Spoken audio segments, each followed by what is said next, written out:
Ce que je trouve très intéressant dans le travail de Gaïa, c'est qu'il y a une écriture graphique, un langage, des éléments de langage qu'on va retrouver tout au long de son travail, avec une thématique très forte, centrée et reconnaissable entre toutes.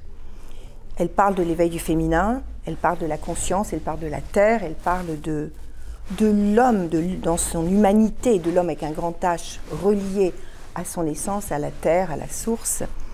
Et dans toutes les toiles que j'ai pu découvrir, le principe féminin est mis en avant dans toute sa dimension. Et autant ces éléments de langage vont être très, très reconnaissables, il y a vraiment une écriture Gaïa, il y a des gammes de couleurs, une palette très vaste. Et c'est une excellente coloriste parce que je me rends compte qu'elle peut manier des couleurs qui parfois s'entrechoqueraient et qui là restent harmonieuses. Elle a une maîtrise de la couleur, que ce soit dans des tonalités monochromes où elle va travailler le printemps, l'automne, la saison, la nuit, le jour, ou dans ces toiles où elle les mélange toutes, il y a toujours un équilibre, une balance très puissante. Ce que j'aime aussi beaucoup dans le travail de Gaïa, c'est qu'il est très contemporain, très moderne. Et notamment quand elle travaille, et en monochrome et en noir et blanc, elle a des graphismes comme des formes de kaléidoscope. Ici, derrière, on voit d'ailleurs, on est dans les couleurs, on est dans une espèce de rythme de petits pétales. Ce kaléidoscope de couleurs fait que quand on le regarde, au bout d'un moment, il y a une énergie qui tourne.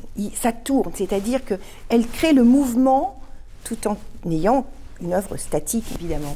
Mais il y a un mouvement, une espèce d'effet d'optique qui se produit, qui fait qu'il y a quelque chose d'hypnotique aussi dans certaines de ces toiles. On y voit la solitude et le nombre, on y voit l'espoir et la perte, on y voit... C'est comme si toute l'humanité, à chaque moment de ses repères de vie, dans ce segment qui est de la naissance à la mort, était représentée sous toutes les coutures. Un travail très fin. On sent qu'il y a une délicatesse dans le trait et une précision. C'est un travail qui est d'une finesse, je trouve, vraiment incomparable.